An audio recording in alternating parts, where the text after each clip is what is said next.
everyone, welcome back to my channel, The Baking Diva, and a big shout out to all my new subscribers. Thank you so much for smashing that red subscribe button and following me on my channel. I really do appreciate it. Well, those of you who do follow me on my channel know that I make a variety of things. I don't just make sweet desserts, I make some savory. I'll throw in some keto recipes and also some low carb. Try to make everybody happy, do a little bit of this and a little bit of that. So today I decided to do, I guess you could call it product review / recipe. And I decided, since so many of you are on the low carb or keto way of eating, that I was going to compare a product for you and give you my personal opinion on it. So here we go. Pretty much all of you are familiar with the original Bisquick baking mix. You know, it's used to make waffles, pancakes, biscuits, all those kind of things.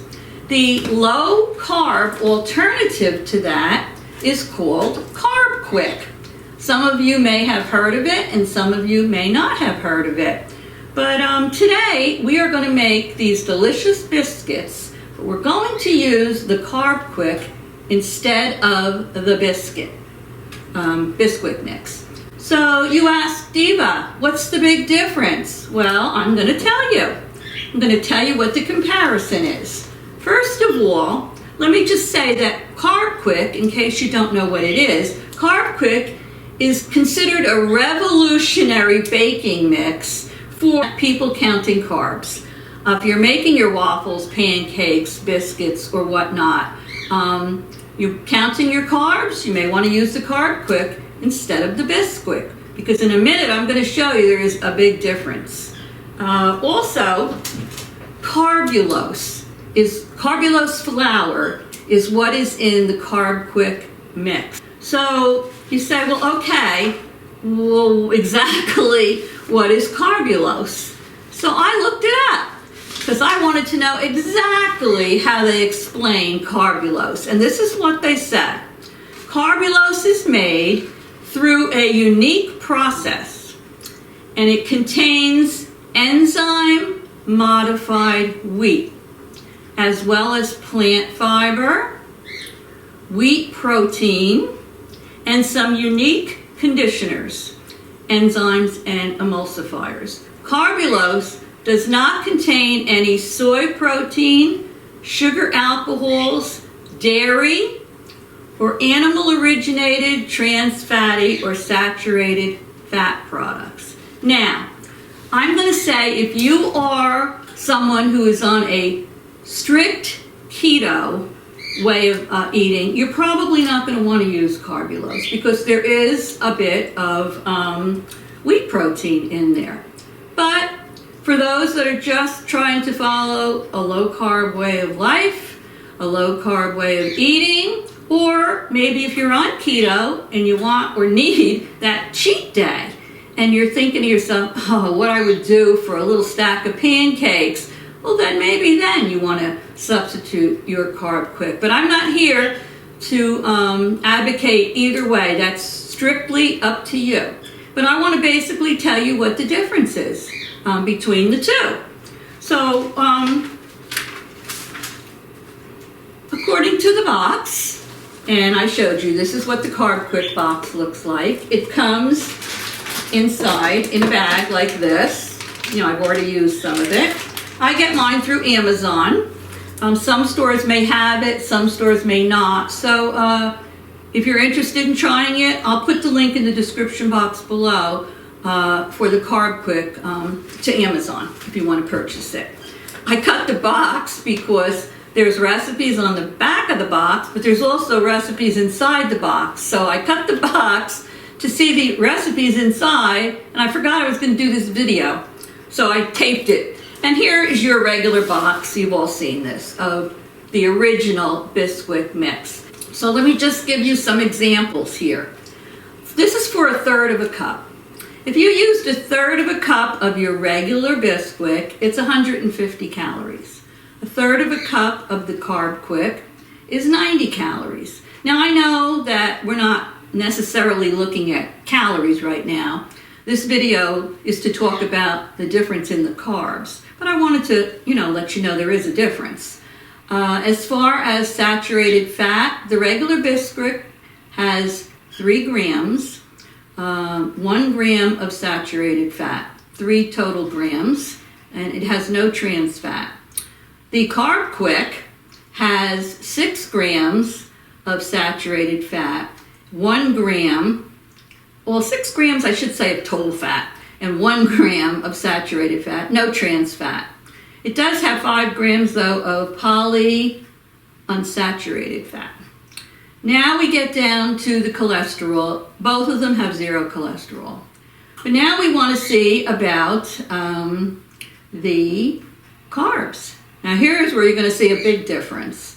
For 1/3 of a cup, the total carbs in the Bisquick are 28 grams. Now if you're somebody that follows carbs or is on keto, 28 grams is a lot of carbs. And the dietary fiber is only 1 gram, and the total sugars are 2. And it says it also includes 2 grams of added sugar, so it's about 4%. Now, if you go to the Carbquick, you'll see a big difference. The total carbs in the 1/3 of a cup of Carbquick are only 16 grams. And you say, well, Diva, here's my phone. Let me turn it off. So you might say, Diva, that doesn't sound like a big difference. The Bisquick has 28 grams and the Carbquick has 16 grams, but the Carbquick also has 14 grams of dietary fiber. And it has no soluble fiber. It has 14 grams of insoluble fiber and no sugars. So there is a big difference. We are going to make the Cheddar Cheese Biscuits today with the Carbquick. And each Bisquick, why can't I talk today? Each biscuit is only 2 grams of net carbs. Now, I can live with that. I don't know about you. So like I say, I was just trying to show you the difference between the Carbquick and the Bisquick. Also, what we want to take into consideration is the taste. And that's why I'm making these biscuits today. We want to know, how does it taste with the Carbquick? Is it good? Is it so-so? Is it I don't know. So we're going to try it. And we're going to follow the recipe that's right on the box. You can use Carbquick for so many things. Anything you use for Bisquick. There's so many recipes on here. There's the Belgian waffles. There's the biscuits. Let me see what else. There's white pizza on here. You can make Carbquick chicken parm, turkey vegetable pot pie, and there's tons of them in there, but I don't want to rip the box open. And you can always go to www.carbalose, it's CARBALOSE.com to get more recipes on there. So, like I said, I'm just here to show you the difference, to do a little taste testing, and to give you my honest review on what I think of the Carbquick. So, all I'm going to say for now is stay tuned, don't go away. I've preheated my oven. I have everything ready, and we're going to make those biscuits. So stay tuned. Okay, so we're going to make our Cheddar Cheese Biscuits. I have all the ingredients set aside. So I want to get this going so we can get them in the oven and taste them and see what I think. So according to the recipe on here, we need 2 cups of the Carbquick and we need 2 ounces of cold butter, which is actually a half a stick. I'll put the recipe down below in the description box for you.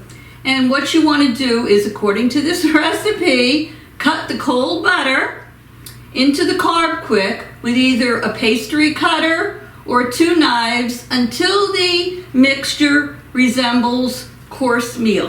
So I'm going to put the 2 cups of the Carbquick in here. And I'm going to put my butter in here.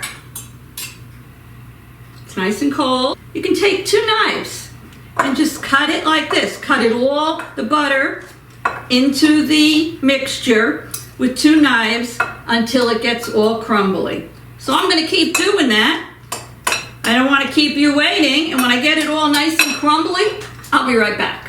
Okay, so I have this all prepared. I blended in the butter, and they tell you to do it until it's like a nice coarse meal, which I did. All right, now to that, we are going to add a 1/2 cup of shredded cheddar cheese. And then we're going to put in a pinch of salt, and I am so excited. I found a whole new measuring spoon packet the other day, and included were these. A smidgen, and I've been looking for these for a while. This is a smidgen, this is a pinch, this is a dash, and this is a tad. So I was happy to find these, what can I tell you? So anyway, we're going to put in here a pinch. Let me find my pinch. Here's a pinch. Wow, that is small. We're going to put in a pinch of garlic powder. Doesn't take much to get me in a good mood. There we go. Pinch of garlic powder. And then we're going to add to that a pinch of salt. So let me move this out of the way. Get out my salt. Not a dash. No, we don't want you dash. No, tad. A pinch of salt. Alrighty, put that in. All right. And what does it say to do next? Because we want to follow this right to the T. We're going to blend it well. So let me blend the cheese and the garlic powder and the salt in with the Carbquick. Okay. All right, so that's all mixed together. All right, now what we have to do is we need some heavy cream and water. It's 1/4 cup of heavy cream and 1/4 cup of water. So what it tells you to do is mix the heavy cream in the water, because you want to have a 1/2 cup of liquid. So in this cup here, I'm going to put my 1/4 cup of heavy cream, and I'm going to put my 1/4 cup of water. And I'm going to mix that up. So now we have a 1/2 cup of liquid. And it tells you then, after you have all of this combined, pour your liquid into your dry mix and mix until the dough forms and comes together. But do not overwork your dough. I know a lot of times when you overwork things when you're baking, they come out very tough. All right, so I think this is mixed pretty good. Let's put our liquid in there. Ooh, Diva's being silly today. And we're going to get this all combined. And then what we're going to do is we're going to drop the dough onto a lightly greased cookie sheet, approximately a 1 ounce portion size. So not too big and not too small. Just use your own judgment. We're going to bake them for 8 to 10 minutes in a hot oven. It's a 450 degree oven until they're golden brown. On my cookie sheet, and I'll be back when I take them out of the oven to do a taste testing, so stay tuned. Okay, I mixed the dough. Actually, with my clean hands, it works best that way until it formed, and this is what it looked like. The recipe says it yields 10. I have 12 here, so maybe I could have made them a little bit bigger, but they look fine to me. So in the oven they're going. So here they are. Here they are right out of the oven.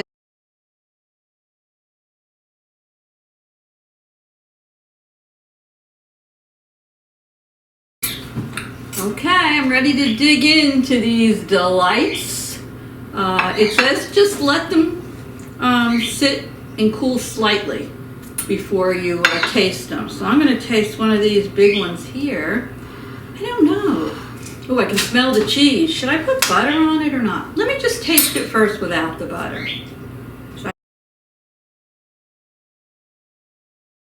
I want to really get a feel of the flavor. So here we go.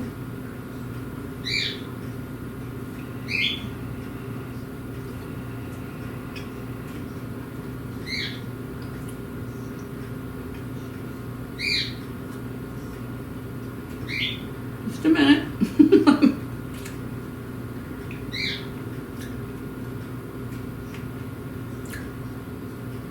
I think they're delicious. Let me tell you. They're nice and warm. Put a little butter on there. You taste it with some butter. Oopsies. They're still warm.